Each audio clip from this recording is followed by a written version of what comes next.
नमस्कार, मी डॉक्टर प्रियंका पाटील. मी पालघर इथे राहते आणि पालघर येथेच 8 वर्षापासून प्रॅक्टिस करत आहे. मी मुलीला माझ्या शाळेत सोडून येत असताना पेट्रोल पंपाच्या थोडंसं पुढे गेल्यावर रस्ते खूप खराब असल्यामुळे माझी बाईक तिथे स्किड झाली. मला बॅलन्स सांभाळता नाही आलं आणि ॲक्सिलरेट झाल्यामुळे माझा पाय अडकून मी फरफटत गाडीसोबत थोडं पुढे गेली. त्यामुळे माझ्या पायाला बरीचशी इंजुरी झाली होती. खूप पेन होतं. आणि मी डोक्यावर आपटल्यामुळे मला लेफ्ट साइडला हिमॅटोमा पण आला होता.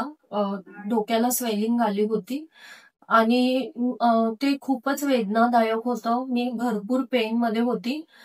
फॉर्च्युनेटली माझी कझिन तिथूनच पास होत असल्यामुळे तिने मला पटकन, तिलाही काही न सुचल्यामुळे जवळच हायवेला असलेल्या आपल्या रिलीफ हॉस्पिटलमध्ये तिने मला आणलं. इव्हन आणल्यानंतर मला असं जाणवलं, की विदिन अ मिनिटमध्येच माझी ट्रीटमेंट चालू केली गेली. इम्पोर्टंट इंजेक्टेबल्स माझं पेन वगैरे रिड्यूस करण्यासाठी आणि त्यांनी मला खूप काल्मली मॅनेज केलं आणि भरपूर पेनमध्ये असताना सुद्धा त्यांनी खूप चांगल्या रीतीने मला कसलाही त्रास न होऊ देता जास्त सिस्टर स्टाफविषयी मी सांगेन, की it is very good. They are very expert. मला IV लावताना किंवा इंजेक्टेबल्स देताना कोणत्याही प्रकारचा या 2 दिवसामध्ये जराही पेन किंवा स्वेलिंग किंवा त्रास नाही झाला आणि कॅज्युअल्टी मधल्या सिस्टरचं नाव काय तेव्हा मला इंजेक्शन दिलं त्यांनी. कॅज्युअल्टी मधल्या एक सिस्टर आहे, त्यांचं म्हणजे मी एक ॲप्रिशिएट करेन त्यांना. मला पर्सनली ॲप्रिशिएट करावं असं वाटतं. मला समजलं पण नाही, इतक्या पेनमध्ये त्यांनी मला 2 इंजेक्शन्स दिले, मला काहीच कळलं नाही. इव्हन सगळ्या जे MD फिजिशियन आहेत डॉक्टर शेट्टी, त्यांनी पण खूप चांगल्या प्रकारे मला समजावून सांगितलं. माझी भीती नाहीशी केली, हे सर्वात महत्वाचं इम्पॉर्टंट आहे. कारण ॲक्सिडेंट झाल्यावर आपल्याला फार भीती बसते मनात आणि आता पुढचं कसं, तेच माझ्या डोक्यात विचार होते, की सिटी स्कॅन केल्यानंतर काही चेंजेस येतील का? विदिन अ 5 मिनिट्स मला सिटी स्कॅनसाठी सुद्धा घेतलं. त्यामुळे जी मला एन्झायटी वाटत होती, की आता सिटी स्कॅनमध्ये काही रिपोर्ट म्हणजे आलं इंटरनल फॉर एक्झाम्पल ब्लिडिंग वगैरे, तर मग पुढे काय करायचं? तर पटकन 5 मिनिटाच्या आत त्यांनी केलं आणि पटकन रिपोर्ट पण मला त्यांनी कळवला, की जास्त काही झालं नाहीये, फक्त थोडीशी स्वेलिंग होती सॉफ्ट टिश्यूची. सो तिथे माझी पटकन एन्झायटी कमी झाली.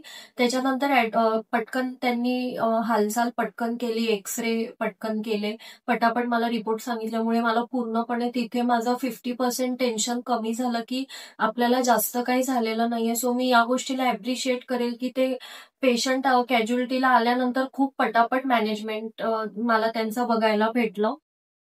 आणि बाकीचे पण जे स्टाफ आहे, डॉक्टर्स आणि सगळे RMOs, त्यांनी पण खूप मला चांगल्या पद्धतीने हँडल केलं.